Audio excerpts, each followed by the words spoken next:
This is Dishin Dirt with Gary Pickren, South Carolina's only podcast dedicated to the real estate agent craft.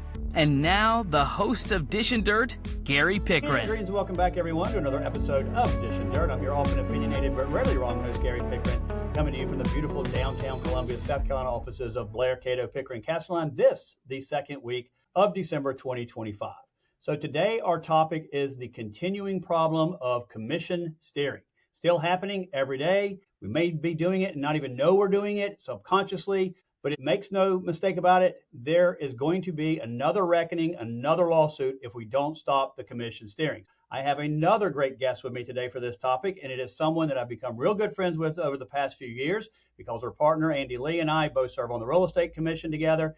And as a result of that, she's had to travel with us to some really terrible places. I mean, we've made her go to Nashville with us, in Montreal with us. And so you really get to learn how people tick when you get to travel out of the country with them. And I tell you, I really love the way Reah Smith thinks, the way she ticks, the way she controls herself, carries herself. I'm really excited to have her on the show. Reah has been a realtor since 2013 at Lake Keowee Real Estate. She was raised in Seneca and educated at the USC of C. She is a 2016 graduate of Leadership SCR. She has served 2021 as the realtor secretary, the treasurer, for SCR. She was president-elect in 2023. She was president in 2024, where she spent the entire year talking about Sitzer, Burnett, and then some. 2025, she's president emeritus. I hope I pronounced that correctly, as someone educated in Spartanburg would pronounce it.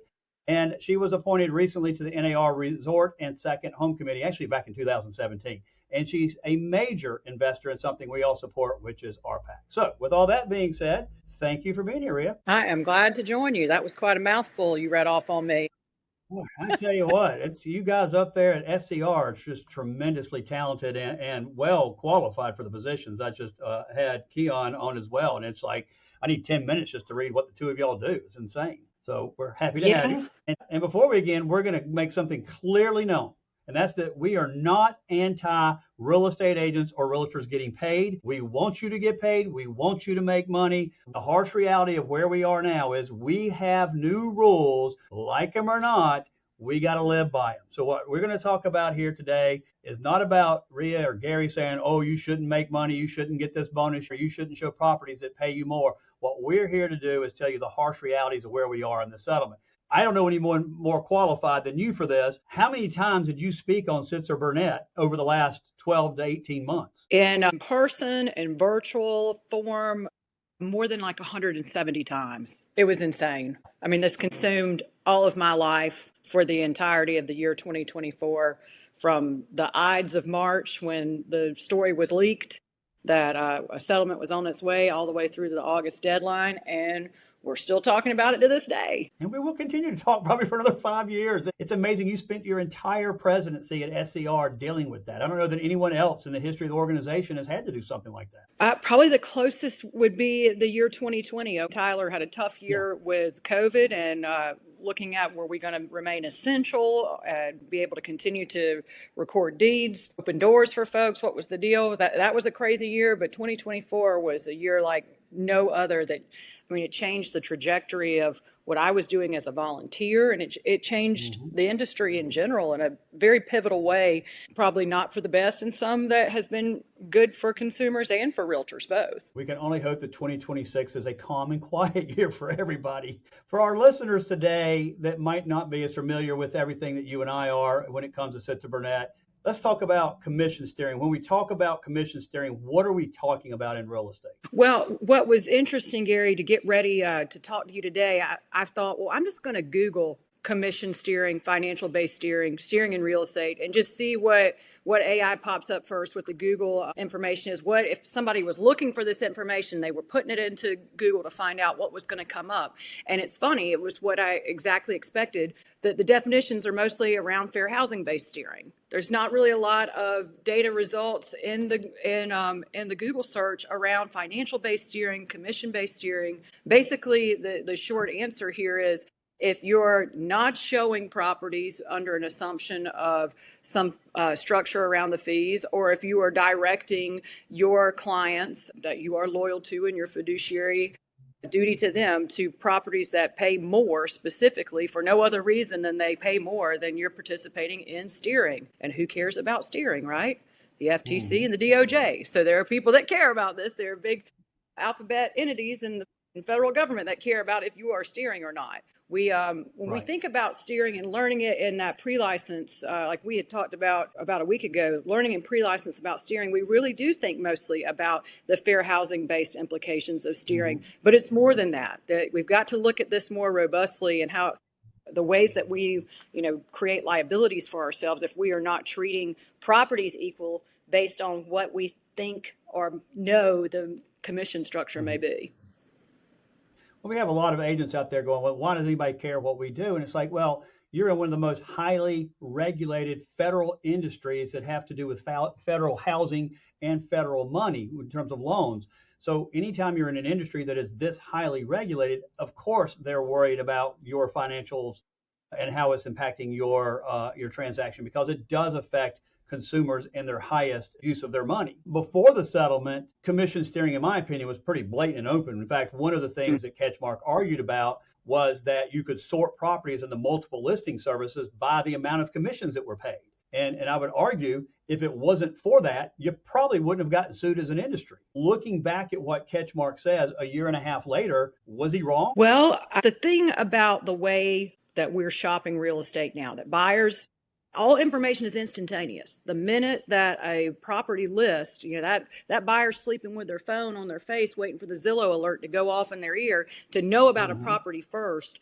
They're probably going to know about a property before you even know about the property as an agent. Right. Instantaneous listing information really kept us from an idea that we were going to sort out and steer to different properties based on financial-based motivations, because if a buyer wanted to see it, they wanted to see it. And when everything was in front of the curtain, if you will, on the MLS with offerings of cooperative compensation that existed before August of 2024, it was apparent what was going on. Now it's all behind a curtain. And what I have found in the classroom as I'm instructing now our realtor members around the state, when it moved behind the curtain, they started making assumptions about what was and wasn't going to happen in a transaction, if they were or weren't going to be paid, and whether they were going to show a property or not show a property based on what they thought the outcome might be for a commission situation. And the way I've instructed it, since we've been teaching the SC Buyer Pro class through the South Carolina Realtors, is go show that property anyways. You're paid contingent fee at closing. What you waiting on? Go show it and figure it out. There's no reason to make decisions on what you're going to show based on what you think or what the offer of compensation may be, because there is no guarantee of compensation, as we had through the MLS, where we had a contractual obligation through your MLS membership to have that compensation piece there, and that's gone. So if you're making decisions based on assumptions or the idea that you will or won't get paid, just put the deal together. Just show the house and put the deal together. And you're right. That's a good point. Is that back prior to Sitzer Burnett, if I showed a house that you had listed and we're both members of the MLS, I was guaranteed payment. Today, it doesn't matter whether you're offering me compensation or not, because whether you are or not, nothing's binding until the deal is put together and everybody signs. Where are you seeing what we would consider commission steering today? What kind of activity is it that's making us concerned about it? What I'm observing in the marketplace is that a buyer agent may choose not to show a listing because they're under an assumption around whether they will or will not be able to secure compensation in the transaction. Specifically, even around seller direct compensation models. Buyer agents have been trepid under the idea of having to go out and secure their fee, negotiate their fee. A lot of them may be waiting to be told what the cooperative compensation may or may not be before they've actually written out a buyer agency agreement. You're going to have to get that. I say it in every class I teach, get the paperwork in front of the pursuit of the transaction. The paperwork comes first every time, and figure out the puzzle pieces from there. Are you seeing the same vein that they're not getting offered, or they're not offering in broker to broker comp the level that the buyer agent has asked for, so that's affecting whether they show it? And I'm going to use numbers because we're not trying to set commission rates here. This is not an antitrust thing. You're not speaking on behalf of a particular commission rate or not. But let's say I had a buyer that I've signed up for 3x, but the listing agent's only offering 2x in their broker to broker. Are you seeing that there's some agents who are steering away from that because they don't think they can make up that 1x? Well, I can only speak to my own practice in my little corner of the world here in Oconee County. I think there's different things going on in the marketplace. First of all, there's fear that their buyer may have to come out of pocket. And we know that when we're having conversations with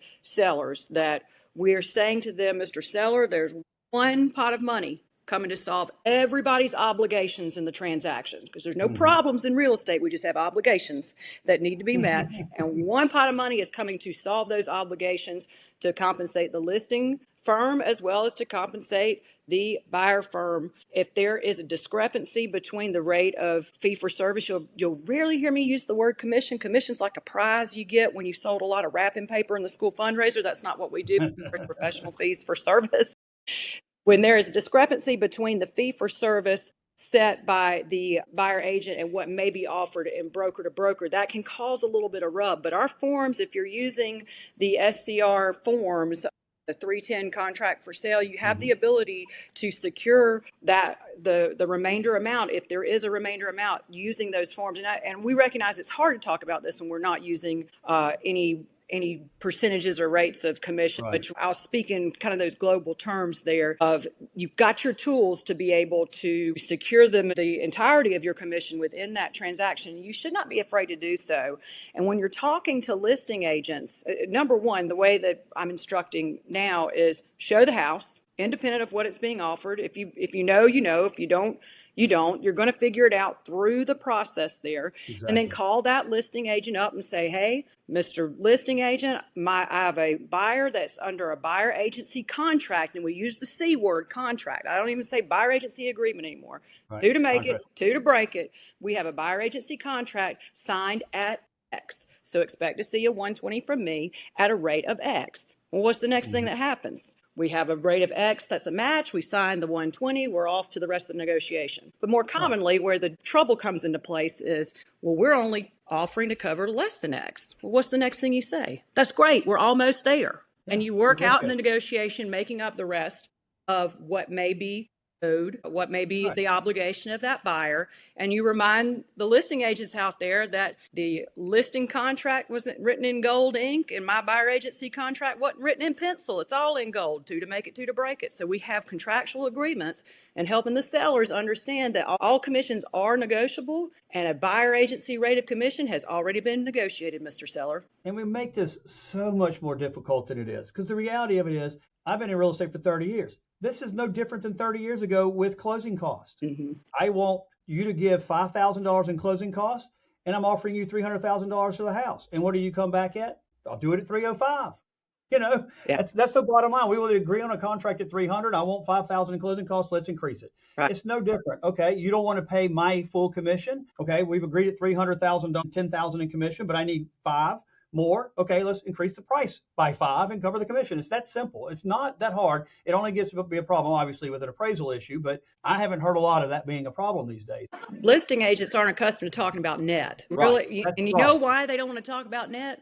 Because net really brings their fee out, right? Yeah. Now I've got to speak to the value of who I am as a listing agent, helping them understand, Mr. Seller, the only money going to the bank with you is right there on the bottom of that settlement statement. Cash to seller. That's the number that we care about. Contract price is good for the ego. It's good for a tool of negotiation, but the only money going to the bank is the net, and that is where we're going to negotiate from. And the highest offer might be the worst offer. If I give you a higher offer, but I want $20,000 in concessions, but somebody else gives you an offer $10,000 less than mine with 0 concessions, the second offer is better. Right. But everybody is ego. Well, I got to get the highest number for the house. No, you need the highest net. And one thing I was hoping from Sitzer Burnett was that we would move more to a net. And unfortunately, I think there's some agents that are moving toward it, but I still think there's so much hesitancy in it still. Well, looking at this settlement, it attempted to eliminate the sorting of properties by commissions. And I think it did that because we can't do it on the MLS. But do you believe it's actually making impact changes on behavior of the agents, or do you think they're still trying to find workarounds when you talk about getting paid bonuses, getting paid more money than your buyer agency agreement allows? I think that it's dependent on the market that you're in, how your market may be individually reacting. Here in my corner of the world, there's a lot of broker to broker compensation models still out there in the marketplace, where it's kind of like the old days of how it was before August, and you're finding out what the cooperative compensation may or may not be and putting your plan together from there. In other areas of the state, as I'm instructing lots of different members from different areas, they may be doing more of the seller direct model. There's arguments to be made really for each model. I think we're looking at moving more towards a seller direct model personally within our own firm. If you look at riding around in the old car of obedience and loyalty tells me, why would I say what my seller is willing to give away up front without any other piece of information on what the offer might be? Nor is it binding. It doesn't particularly make sense. Right. I like that there's choice in what we're doing now. I like that we can put creative deals together. It's kind of, I don't know, it's made the negotiation more fun to me in a way that we don't exactly know what's going to happen, but we're going to get together and solve problems together. I'll tell you one thing that I took away from my year as president in 2024. We ran and rushed and busted our butts to get so much training out to buyer agents, and we never ever thought about what we were going to say to listing agents that they need to be saying to their sellers. And that, I feel like if there's one thing we can pick up in 2026 is how we can educate listing agents on talking to the sellers about what the realities of the marketplace is, what the expectation is in the negotiation, that help them understand that what a buyer agency contract is, that this, while all commission is negotiable, that commission rate has already been negotiated, and we need to figure it out from the net and not get in an interference of a contract scenario between buyer representations and their buyers. Well, and the main thing is, don't say no before you know. People say, no, I'm not going to pay a buyer commission. You don't even know what their offer is yet. Right. You have no idea what they're offering you. And so the person that says, fine, don't pay my commission, may be offering you a terrible offer, but the person asking for commission may blow that one away. Quit telling us what you're not going to do. It's not even your deal. Yes. It's the seller's deal. You don't own the deal. You're just the agent in the deal. And quit telling us what you won't do. That's right. It's amazing, the attitude. Well, tell me, with the settlement, we're still seeing real estate listings, particularly on the builder side, where they're offering bonuses, they're offering incentives. Is that not just another form of steering? I mean, why else would you be offering me a bonus other than to get me to show you a house? Well, it's terrifically challenging to write a buyer agency agreement in advance, which is when you need to do it, of showing new construction unless you know what the entire lay of the land is commission wise. You know, a builder, like big national builders, they do not want to take a reduction on a sales price of a home because it sets a comp. They need their comparable data where it needs to be. So incentives become the way that they can try and attract buyers and their buyer agents. The way I've instructed it is you don't want one bonus to be the last money you ever make in real estate. And I explain it very plainly. If you are called to stand in front of the Real Estate Commission in Columbia, can you speak to why you received this bonus? Can you speak to why this house was the right house for your client? Why this fell into your loyalty scenario of your fiduciary obligation to your client? Can you speak through all those things? And they look at me and go, I've never thought about having to speak to it. Find out why you're doing what you're doing, and you better believe in why you did it. Because if you have to defend it, it could be your last you're earned. And we all know that our buyers buy houses because we're going to get a bonus, not because they're getting incentive. Because I know that if my client was choosing between house A and B and I'm getting a $10,000 bonus, they'll be like, oh, well, I'm definitely buying house A for you so you can get your $10,000 bonus. It's never because they're looking at it and go, oh, well, what do I get out? I mean, come on. The whole thing is asinine when you think about it. The bonus belongs to the buyer, not me. Nobody's buying a house because I'm getting a bonus. Do you believe that it's creating this subtle pressure, or maybe even more than subtle pressure, for an agent to show a house? It's a tough market all around. There's how many of us, nearly 30,000 members in South Carolina, and how many buyers and how many available properties. It's a very competitive marketplace that we're in, and trying to stay afloat and keep it moving can can create a scenario where maybe you're doing things that maybe is not on the exact right pathway of what you're supposed to be doing within what your license law says, the code of ethics, your office policy, and now the settlement. When you look at your practice, you better be right through the Venn diagram center of all four of those circles and not hanging out outside of that space. So yes, I think it can create an opportunity where the lesser of the professionalism maybe is looking at things that way about what's in it for me. And we know that is completely outside of the loyalty piece of your fiduciary duties. And my biggest ethical concern of it is this, is that if my client does get down to choosing between two houses, one with a bonus and one without a bonus, what is the listing agent and the seller expecting me to do because of that listing bonus? They're expecting me to advocate for that house, right? Which means I am advocating for the adversarial party, right? And so when you add that ethical concern to the ethical concerns you have, I don't know how that we can. But my question for you is, when you're out teaching this class, what is the reaction you get? Because I can tell you how bad the reaction is when I get it, when I say, I don't know how ethically you can accept these bonuses. Well, they look at me like I just canceled Christmas. You know, it's there. It's like, and it's because we've missed that instructional point is what is become apparent to me. You look at pre-license, you look at the core class, we're not talking about any of this. We never talked about financial-based, commission-based steering until literally 2024, because it was really nearly impossible to do so. So just the awareness of thinking in this way has to become something that's commonplace among instructors, associations, their own franchises, et cetera, of how we're looking at what we're doing and making sure that we are meeting our statutory requirement of loyalty to our buyer clients. Now, you always have the option of making the offer of the bonus back to your client. Can this bonus be used in some way, Mr. Buyer, to make this home more satisfactory to you? A lot of times the national builders have already offered incentives to those buyers. They don't want to reduce the price, but they can give you something.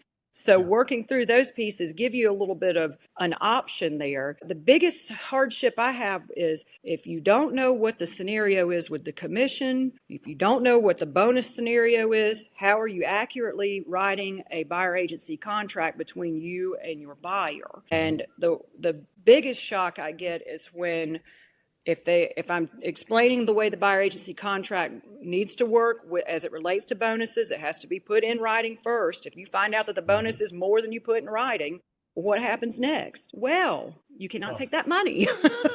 You can't. Let's be 100% clear there. You cannot amend your agreement to collect the bonus. Cannot amend it, period. Right. Can't do it because you've got to provide additional work. And there's no additional work to get the bonus. So you cannot accept that bonus. So Reah's right. It's in that agreement and it's got to be the right amount. Yeah, the only time you should be changing your buyer agency agreement is if the purpose of agency has shifted in some way. Right. And there could be an argument for that in new construction where I'm going to have to go photograph this home once a week. I'm going to have to go to the flooring store and help them make selections, what have you. If you be able to speak through the change in purpose of agency and don't make such a big buyer agency agreement to try and encompass all things. That doesn't work either. Think specifically in the Goldilocks mentality of just right when you're writing these buyer agency agreements. And I mean just right in what the scope of service is and the amount of time that you're going to work with them. If you need to meet the requirements of the settlement of getting into that front door with a written agreement, write your buyer agency agreement for the scope of service that you're about to do. Maybe that weekend, maybe just that house. You have options. We used to teach it where, get them locked down in buyer agency for 6 months. You want them loyal to you. You want them to stay with you. Not necessarily. You need to go on a couple of dates first before you get engaged. They'll get married when they buy the house. Right. You've got to use your tools. With broker-to-broker compensation, one of the arguments I have against it is that Ketchmark says in the lawsuit that agents were basically controlling how much buyer agents were getting. They were propping up the buyer agent side through broker-to-broker comp. My fear about it is that Ketchmark shows back up and say it hasn't changed. Broker-to-broker is still a listing agent telling the buyer broker what to get. Now, you and I recognize the differences is back then it was guaranteed. Now it's not. But does broker-to-broker at least not give the appearance that the listing agent is still controlling the commissions and thus the buyers are being steered there because those commissions are being maintained at a higher level? Well, broker to broker, which is a legal model in South Carolina, statutorily able to do this, it worked well when we had the Golden Railway of MLS, broker offers of compensation, the contractual compensation offered through the MLS. With that framework there, it worked well. That framework's gone. We're done with that. That we are not going back, even in 6.5 years or so, whenever the settlement technically expires. We'll still be operating under the same practice, I would imagine. It does not work well without that framework. There is no reason that a listing agent should be telling me what my value is as a buyer agent. I wouldn't dream as a listing agent of trying to tell my peer in my marketplace of what their value is. That is between them and their client. I would prefer you shoot your shot. Make your offer, Mr. Buyer Agent, to me. And my guarantee to you is that I will negotiate with you on page 1 of the contract for the most appropriate net for my seller. You put what you need down, what you have contractually obligated with your buyer, and at professional to professional, I will work with you to make the terms of this contract work for the net that is appropriate for my seller. You advocate for your party, I'm going to advocate for mine. In the environment that we have right now, where it's no longer A plus B equals C each time. Every single listing, every single seller, every single buyer is a if this, then that. If this happens, then that happens. If this happens, then that happens. Every single transaction is a singular secured transaction. We don't have this blanket out there of all of this information that we used to have when we had offers of compensation guaranteed through the MLS. It's a new day. If you're going to be living in the past, you better be prepared to become history, because I'll tell you, the rate of attrition, the turnover that we have in our industry, we already halfway through half these people being out that got in when we still had offers of compensation in the MLS, and the new folks, they don't know any different. They're just putting deals together. You're right. Yes. The newer agents have never lived under that, so it's an easier system for them. This is like a 9-month problem. I mean, they'll turn out of this industry, and the old school folks and the old school mindset are going to be competing against new folks that never lived in the guarantee world, and they're going to have a hard time competing. Why would I ever want to tell my seller what I'm going to give away up front in obedience and loyalty? Why would I ever let a listing agent tell me what I'm worth? That's old. It's done. We're not going back there, folks. You've got to start thinking forward momentum on this so you can stick in the game, or you're going to have to get out. Reah, I will say that honestly is one of the most profound statements I've heard about the settlement. These new agents, they don't know it the old way. No. You're going to be left behind because you keep telling me I want to go back to the old way. Well, the old way ain't happening. It didn't. And I think if I can shake my crystal ball and look into the future, we're in a world where seller direct model of compensation is what most of us will be doing. It's taken a while I'll be honest, it took me forever to convince Andy of it. My own broker in charge, I'm the real boss behind the scenes, but my own broker in charge, I'm like, listen, this is how it makes sense from our own license law perspective of what we should be doing. We've got to think holistically of the transaction. Know who you represent, but know a deal has to come together. There is one pot of money coming to solve everybody's obligations in the transaction. That comes from the buyer. The buyer has to have access to that money to compensate their representation. You want a well-represented buyer, Mr. Seller. A well-represented buyer will perform through the contract throughout the entire transaction and get to close. And the well-represented buyer is the one that is least likely to sue you in the end, Mr. Seller. So you want to allow them to have access to the money that they bring to the table to meet their professional services obligations, just like you need access to their money to compensate your listing service professional fees for service. If steering continues, do you see more lawsuits, regulatory actions to come? You know what? Here's what I really see. Those that really are steering, they're not going to make it. They're not going to make it. You can't. Just for that reason that I gave you, that the new class of agents coming in have no lived experience in a world of guarantees. Everything is secured deal to deal. If they're not going to show properties because they think they aren't going to be paid, or they think they're being paid less, then they're just going to end up going inactive because they can't hang. And here's what's really going to happen is somebody's going to get busted. And here's how. Here's how we know it's going to happen. Here's your example. A buyer wants to see a house, perfect dream home. Their buyer agent calls that listing agent and says, hey, I've got this buyer that wants to see your house, and this is exactly how they do me. Are you paying and how much? That's the question they ask next. We'll say it's a seller direct model, and that listing agent says, bring me an offer, bring me your fee for service, we'll put a deal together. So the buyer agent goes back to that buyer and says, Mr. Buyer, they've not agreed to pay me anything. Do you want to see this still? I don't know. You may owe me money. You may not owe me money. It's up to you. You can see this house or not.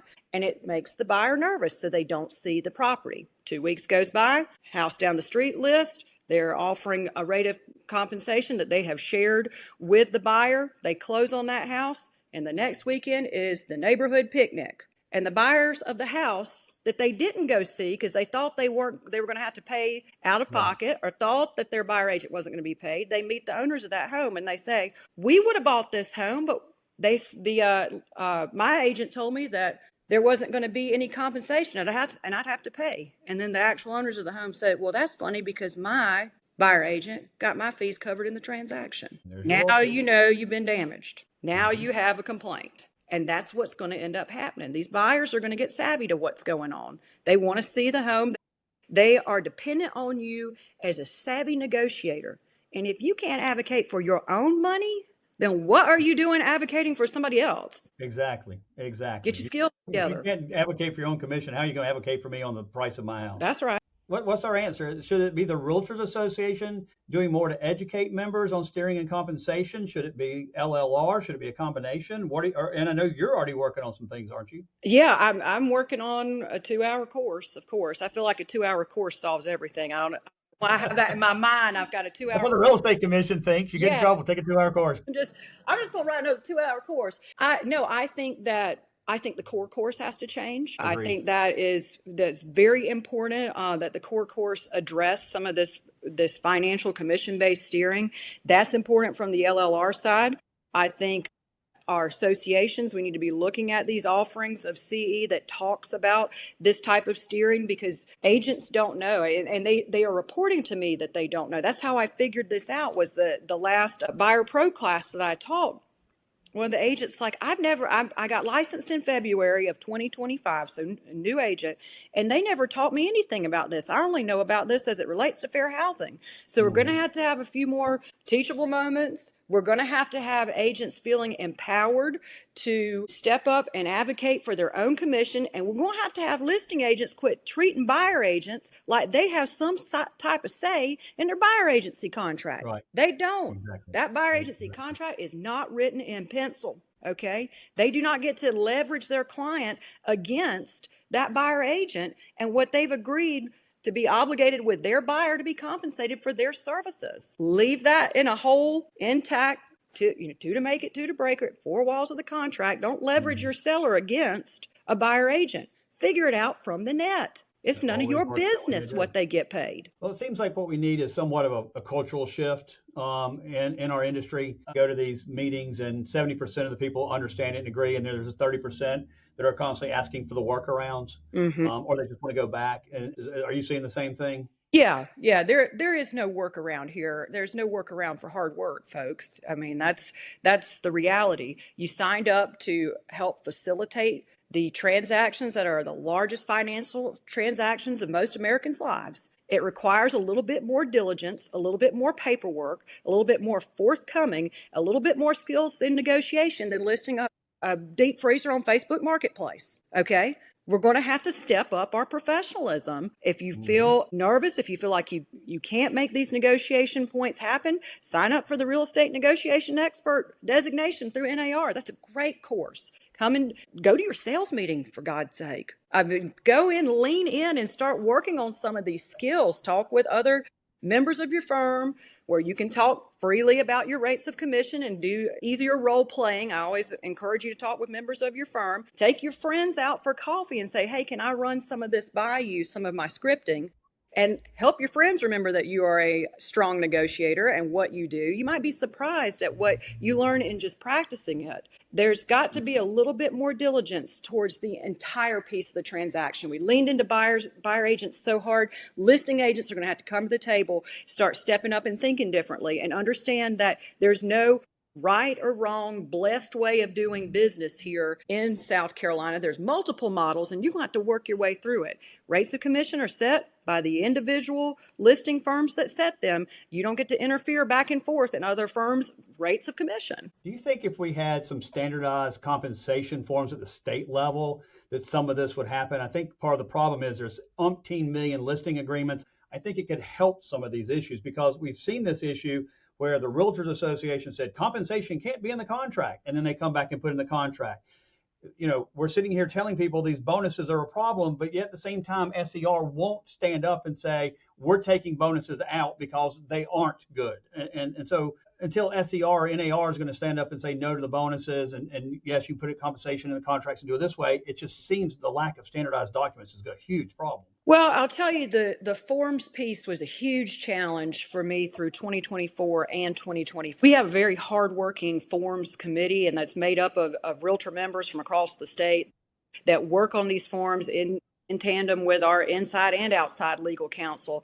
And the forms have been a moving, evolving process here. I wish the process moved quicker. But it's nature of bureaucratic organization that runs through committees to be able to make these changes, which is good and it's bad too. It means things move slower, but it also means things move with diligence. I think that we have some better versions of the forms that are being worked on by the forms committee now, sure, and that are able to meet us in the current market conditions. We knew in like 45 days after August of 2024 implementation of the settlement practice requirements, once they were implemented, we knew what needed to happen next. And my biggest love offering to my members was to fight like hell to get that commission into the 310 contract for sale, where buyer agents could secure their fee for service in the four walls of the contract because they were left flapping in the wind. We have to be able to secure that, even though they're not, a buyer agent is not a party of the contract. We did create the tool of the checkbox in section 26 of attachments, where if your